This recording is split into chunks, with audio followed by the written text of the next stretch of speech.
প্রিয় বন্ধুরা, আজকে আপনাদের জন্য অনেক সুন্দর শিক্ষামূলক একটি গল্প নিয়ে আসলাম। গল্পটি পুরোটা অবশ্য শুনবেন। একটি ছোট্ট গ্রামে ঘন সবুজ গাছপালায় ঘেরা প্রকৃতির কোলে বাস করতেন রামু নামে এক যুবক।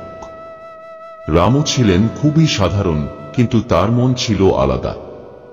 শৈশব থেকেই তিনি ধর্মকর্ম, পুজো পাঠে খুব আগ্রহী ছিলেন।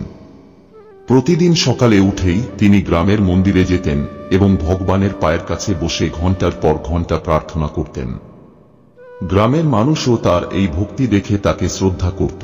তবে রামুর জীবনে একটা বড় দ্বন্দ্ব ছিল। সে ভাবত মা বড় না ভগবান বড়। রামু যখন ছোট ছিল, তার মা তাকে খুব যত্ন করে মানুষ করেছিলেন।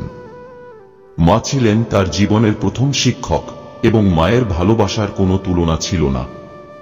কিন্তু বয়স বাড়ার সাথে সাথে রামুর মধ্যে এই প্রশ্ন জাগে, সত্যি কি মাই সব থেকে বড়, নাকি ভগবান বড়? তার মনে বারবার এই প্রশ্ন আসত, আর তিনি মনে মনে চিন্তা করতেন, ভগবান যদি সবকিছু সৃষ্টি করে থাকেন, তবে তিনি তো বড় হওয়ার কথা। একদিন রামু ঠিক করলেন, তিনি ভগবানকে জিজ্ঞাসা করবেন। তিনি মন্দিরে গেলেন এবং গভীর ভক্তি সহকারে ভগবানের মূর্তির সামনে প্রার্থনা করতে বসলেন।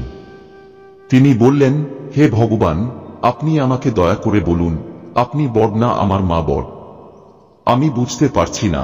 কিন্তু কোনো উত্তর এলো না। রামু একটু হতাশ হলেন, কিন্তু তার বিশ্বাস অটুট ছিল। তিনি ভাবলেন, হয়তো আরো প্রার্থনা করতে হবে। দিন দিন রামুর প্রার্থনার সময় বাড়তে লাগল, কিন্তু ভগবান কোনোদিন সরাসরি উত্তর দেননি। একদিন গ্রামের এক জ্ঞানী বৃদ্ধ তার কাছে এসে বললেন, রামু, তুমি এতদিন ধরে প্রার্থনা করছো, কিন্তু তুমি কি জানো তোমার আসল উত্তর কোথায়? রামু কৌতূহল নিয়ে বলল, না দাদু, আমি বুঝতে পারছি না, আমাকে বলুন। বৃদ্ধ হেসে বললেন, তোমার উত্তর তোমার মায়ের মধ্যে লুকিয়ে আছে। তুমি যদি জানতে চাও কে বড়, মা না ভগবান, তবে প্রথমে মায়ের মহিমা উপলব্ধি করতে হবে। ভগবানকে খুঁজে পেতে হলে মাকে আগে বুঝতে হবে। এই কথা শুনে রামু একটু দ্বিধায় পড়ে গেলেন। তিনি ভাবলেন, বৃদ্ধ কি ঠিক বলছেন? আমি তো এতদিন ধরে ভগবানের পুজো করছি, মায়ের কাছে আমার যাওয়া হয় না। রামু বাড়ি ফিরলেন। সেই রাতে তিনি তার মায়ের পাশে বসে মায়ের দিকে তাকিয়ে রইলেন। মা সেই ছোট্টবেলার মতো স্নেহময় চোখে রামুর দিকে তাকিয়ে থাকলেন। রামু তার মায়ের চোখের দিকে তাকিয়ে বুঝতে পারলেন, মায়ের ভালোবাসা কতটা নিঃস্বার্থ আর গভীর। মা কখনো কিছু চায়নি, কেবল দিয়েই গেছেন। পরের দিন সকালে রামু মন্দিরে গেলেন, কিন্তু এবার তার প্রার্থনা আলাদা ছিল। তিনি বললেন, হে ভগবান, আপনি যদি সত্যি আমার মন পড়তে পারেন, তবে আমাকে এই প্রশ্নের উত্তর দিন। কিভাবে আমি মায়ের ভালোবাসাকে আপনার ভালোবাসার সাথে তুলনা করতে পারি? আমি বুঝতে পেরেছি, মাই আমার জীবনের প্রথম দেবী, যার ভালোবাসায় আমি বড় হয়েছি। সেই সময় ভগবানের মূর্তির সামনে দাঁড়িয়ে রামু অনুভব করলেন এক অদ্ভুত প্রশান্তি। যেন ভগবান তার মনে বললেন, রামু, মা আর ভগবান আলাদা কিছু নয়। মায়ের ভালোবাসা ভগবানের ভালোবাসারই এক রূপ। মা হলেন সেই শক্তি যার মাধ্যমে তুমি ভগবানের সান্নিধ্য পেয়েছ। মায়ের সেবা করলে তুমি ভগবানের সেবাই করো। এই উপলব্ধি রামুর জীবনে এক নতুন দিক খুলে দিল। তিনি বুঝতে পারলেন, ভগবান শুধুমাত্র মন্দিরের মূর্তিতে নয়, প্রতিটি মানুষের মধ্যে, বিশেষত তার মায়ের মধ্যে বাস করেন। মায়ের ভালোবাসা এবং যত্নই তাকে ভগবানের কাছে নিয়ে গেছে। রামু সিদ্ধান্ত নিলেন, তিনি আর মন্দিরে এসে শুধু ভগবানের মূর্তিতে প্রার্থনা করবেন না, বরং মায়ের সেবাতেও মনোনিবেশ করবেন। কারণ মাই তার জীবনের প্রকৃত দেবী, যার ভালোবাসায় তিনি জীবনের সবকিছু পেয়েছেন।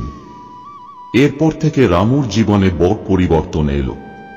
তিনি প্রতিদিন ভগবানের পুজো করতেন ঠিকই, কিন্তু মায়ের প্রতি তার যত্ন এবং শ্রদ্ধা বহুগুণ বেড়ে গেল।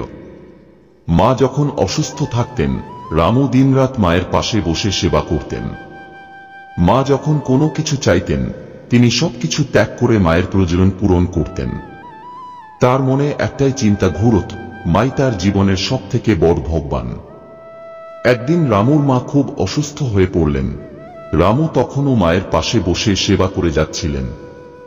মায়ের শেষ সময়ে মা তার দিকে তাকিয়ে বললেন, বাবা, আমি তোমাকে সবসময় ভগবানের মতো ভালোবাসা দিয়েছি। তুমি কখনো আমার সেবায় ত্রুটি করনি। আমি চলে গেলে তুমি এই ভালোবাসা কখনো ভুলো না। মনে রেখো, মা আর ভগবান এক। মা চলে গেলেন, কিন্তু রামুর মন আজ আর প্রশ্নে ভরা ছিল না। তিনি জানতেন, মাই তার জীবনের আসল ভগবান, আর মায়ের ভালোবাসায় ভগবানেরই রূপ আছে। মা না থাকলেও রামু মায়ের স্মৃতির প্রতি শ্রদ্ধা জানিয়ে প্রতিদিন মায়ের জন্য প্রার্থনা করতেন এবং তার মনের শান্তি খুঁজে পেতেন। শিক্ষা: এই গল্প আমাদের শেখায় যে মা আর ভগবানের মধ্যে কোনো তফাৎ নেই। মায়ের ভালোবাসা, ত্যাগ এবং সেবা ভগবানেরই আরেক রূপ। মাই আমাদের জীবনের প্রথম দেবী, যার মাধ্যমে আমরা পৃথিবীতে আসি এবং ভালোবাসা অনুভব করি। মায়ের সেবা করাই ভগবানের সেবা।